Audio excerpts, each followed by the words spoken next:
சரவண ஜோதியே நமோ நம. வாழ்க வையகம், வாழ்க வளமுடன். அனைத்து தமிழ் நெஞ்சங்களுக்கும் கனிவான வணக்கங்கள். நீங்களும் ஸ்ரீ மங்களகரமான குரோதி ஆண்டு மார்கழி மாதம் 17ஆம் தேதி புதன்கிழமை அன்று தனுசு ராசி உத்திராடம் நட்சத்திரத்தில் கன்யா லக்கணத்தில் இந்த மகத்தான ஆங்கில புத்தாண்டு பிறக்கிறது. இந்த வருட ஆரம்பத்தில் கிரக நிலைகள் என பார்த்தால் குரு பகவான் ரிஷபராசியில் வக்ர நிலையில் சஞ்சாரம் செய்கின்றார். கடகராசியில் செவ்வாய் பகவான் வக்ரம் மற்றும் நீச நிலையில் சஞ்சாரம் செய்கின்றார். கன்னி ராசியில் கேது பகவானின் சஞ்சாரமும், விருச்சிக ராசியில் புதன் பகவானின் சஞ்சாரமும், தனுசு ராசியில் சூரியன் மற்றும் சந்திர பகவானின் இணைவும் இருக்கும். கும்பராசியில் சுக்கிரன் மற்றும் சனி பகவானின் சஞ்சாரம் இணைந்திருக்கும். அடுத்ததாக மீனராசியில் ராகு பகவானின் சஞ்சாரம் இருக்கும். இவ்வித கிரக நிலைகளை கொண்டு இந்த 2025ஆம் வருடம் ஆரம்பமாகிறது. இந்த புத்தாண்டில் சனி பெயர்ச்சி, குரு பெயர்ச்சி, ராகு கேது பெயர்ச்சி என முக்கிய கிரகங்களின் பெயர்ச்சிகள் நடைபெற உள்ளது. இதன் காரணமாக சில ராசிக்காரர்களுக்கு குடும்பம், வேலை, தொழில் என அனைத்து விதத்திலும் முன்னேற்றம் ஏற்பட வாய்ப்புள்ளது. பிப்ரவரி 4ஆம் தேதி குரு பகவான் ரிஷபராசியில் வக்ர நிவர்த்தி அடைகிறார். மார்ச் 29ஆம் தேதி சனி பெயர்ச்சி நடைபெற உள்ளது. சனி பகவான் கும்பராசியில் இருந்து மீனராசிக்கு இடப்பெயர்ச்சி ஆகின்றார். மே மாதம் 14ஆம் தேதி குரு பகவான் ரிஷபராசியில் இருந்து மிதுன ராசிக்கு இடப்பெயர்ச்சி ஆகின்றார். மே மாதம் 18ஆம் தேதி ராகு கேது பெயர்ச்சி நடைபெறும். ராகு பகவான் கும்பராசிக்கும் கேது பகவான் சிம்மராசிக்கும் இடப்பெயர்ச்சி ஆகின்றனர். இந்த கிரக அமைப்பு மற்றும் பெயர்ச்சியினால் உங்கள் வாழ்வில் ஏற்பட போகும் சுபபலன் என்ன என்பதனையும், அசுப பலன் ஏற்படுமாயின் ராசிக்காரர்கள் செய்ய வேண்டிய பரிகாரம் என்ன, வழிபட வேண்டிய தெய்வம் யார் என்பதனை பற்றியும் விரிவாக காண்போம். பிறக்கப் போகும் இந்த ஆங்கில புத்தாண்டு உங்கள் வாழ்வில் வளமும் நலமும் செல்வ செழிப்பும் பெற்று வாழ்வில் உயரிய நிலையை அடைய எல்லாம் வல்ல எம்பெருமானை வேண்டி விரும்பி கேட்டுக்கொள்கிறேன். ரிஷபராசி அன்பர்களே, ரிஷபராசி அல்லது ரிஷப லக்கணத்தில் பிறந்தவர்களுக்கு 2025ஆம் ஆண்டில் கோடீஸ்வர யோகம் உண்டாகும். ரிஷபராசிக்கு 10ஆம் வீடு எனப்படும் தொழில் ஸ்தானமான கும்பராசிக்கு ராகு பகவான் வருகிறார். 10ஆம் வீட்டில் பாவ கிரகம் இருப்பது ஜாதகருக்கு நன்மைகளை தரும். தொழில் இல்லாதவர்களுக்கு புதிய தொழில்கள் அமையும். நீண்ட காலமாக தொழில் தொடங்க நினைப்பவர்களுக்கு தொழில் தொடங்கும் வாய்ப்புகள் ஏற்படும்.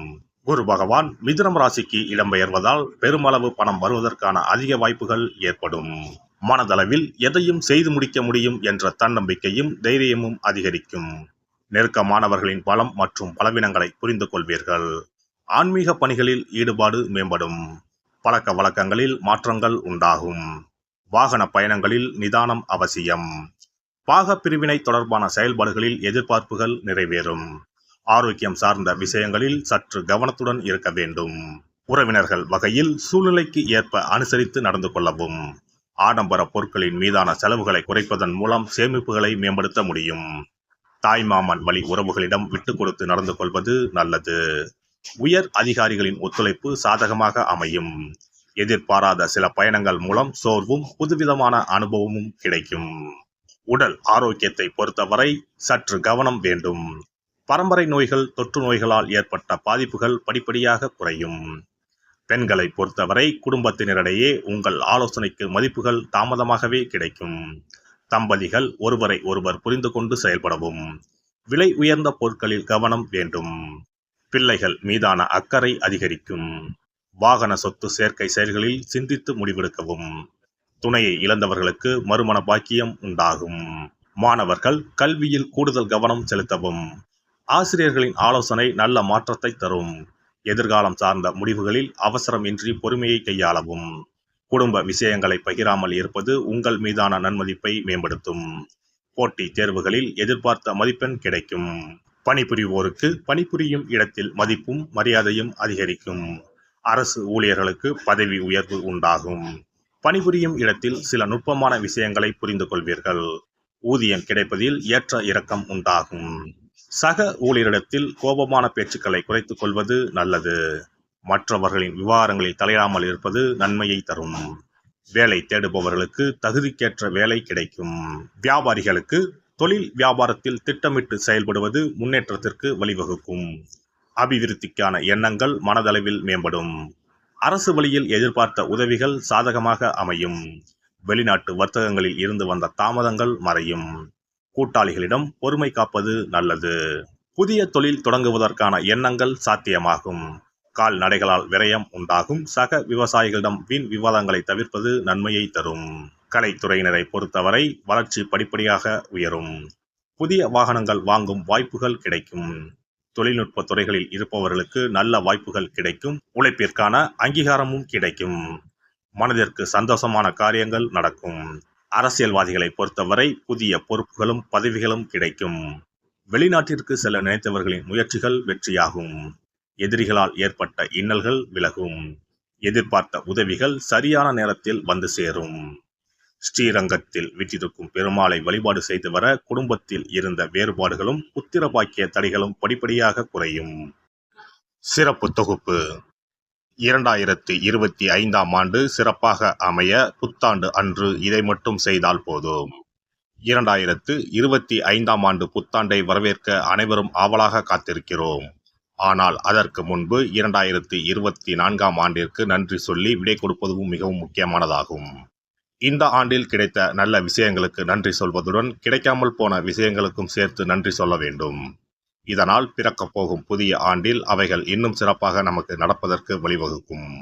2025ஆம் ஆண்டிற்கான காலண்டர் வாங்குவதற்கு முன் அதில் வேறு எந்த நிறுவனத்தின் பெயரோ எதுவும் இல்லாததாக பார்த்து வாங்கி வீட்டில் வைக்க வேண்டும். குறிப்பாக மகாலட்சுமி, வராகி அம்மன் படத்துடன் இருக்கும் காலண்டரை வாங்கி வீட்டில் வைப்பது நல்லது. இது தவிர புத்தாண்டு நாளன்று எந்த மாதிரி விஷயங்களை செய்தால் வரப்போகும் ஆண்டு நமக்கு சிறப்பான ஆண்டாக அமையும் என்பதை நாம் தெரிந்து கொள்ளலாம். ஒவ்வொரு ஆண்டும் ஆங்கில புத்தாண்டோ அல்லது தமிழ் புத்தாண்டோ எதுவாக இருந்தாலும் சரி, பிறக்கப் போகும் புதிய ஆண்டு சிறப்பாக இருக்க வேண்டும். இந்த ஆண்டிலாவது நம்முடைய கஷ்டங்கள் தீர வேண்டும் அல்லது நினைத்த காரியம் கைகூட வேண்டும் என்று அனைவரும் நினைப்பதுண்டு. ஆண்டு முழுவதும் நல்லபடியாக அமைய புத்தாண்டு அன்று நாம் சில விஷயங்களை மேற்கொள்ள வேண்டியது ரொம்ப முக்கியம். இதனால் புதிய ஆண்டு உங்களுக்கு ஆரோக்கியம், சந்தோஷம், செல்வ வளம் நிறைந்த ஆண்டாக அமையும். புத்தாண்டு அன்று காலையில் எழுந்தவுடனேயே நாம் குளித்து விடுவோம். அப்படி நாம் குளிப்பதற்கு முன் குளிக்கின்ற நீரில் 3 முக்கியமான பொருட்களை சேர்ப்பது மிகவும் நல்லது. அந்த தண்ணீரில் முதலில் சிறிது கல்லுப்பை சேர்க்க வேண்டும். கல்லுப்பு நமக்கு இருக்கும் கண் திருஷ்டி, எதிர்மறை ஆற்றல்கள் ஆகியவற்றை அகற்றிவிடும். அடுத்ததாக சிறிது மஞ்சள் தூளை அதில் சேர்க்க வேண்டும். இதுவும் எதிர்மறை ஆற்றல்களை நீக்கி வாழ்வில் மங்களங்களை நிறைய செய்யும். மூன்றாவதாக சிறிது சுத்தமான பாலை சேர்க்க வேண்டும். அது பசும்பாலாக இருப்பது மிகவும் சிறப்பானது. இவை 3மே மகாலட்சுமியின் அம்சமானவை என்பதால் இவற்றை நீரில் கலந்து குளித்தால் அந்த ஆண்டு முழுவதும் நமக்கு மகாலட்சுமியின் கடாட்சம் கிடைக்கும். அடுத்ததாக புத்தாண்டு அன்று காலையில் வீட்டின் வாசலில் சிறிதளவு மஞ்சள் தடவி அதன் மீது அரிசி மாவில் கோலமிட வேண்டும். அதன் மீது ஒரு அகலில் மஞ்சள் நிற திரியிட்டு நெய் விட்டு தீபம் ஏற்ற வேண்டும்.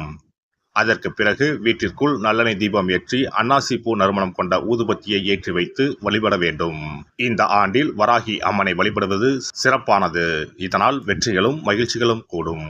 அதேபோல் புத்தாண்டு அன்று இரவு 9 மணிக்குள் சில முக்கியமான பொருட்களை வீட்டின் பூஜை அறையில் வாங்கி வைத்து வழிபடுவதால் வீட்டின் பொருளாதாரத்தை அதிகரிக்க செய்யும். ராகு காலம், யமகண்டம் இல்லாத நேரம் புதிதாக தேங்காய் ஒன்றை வாங்கி வீட்டின் பூஜை அறையில் வைத்து வழிபட வேண்டும்.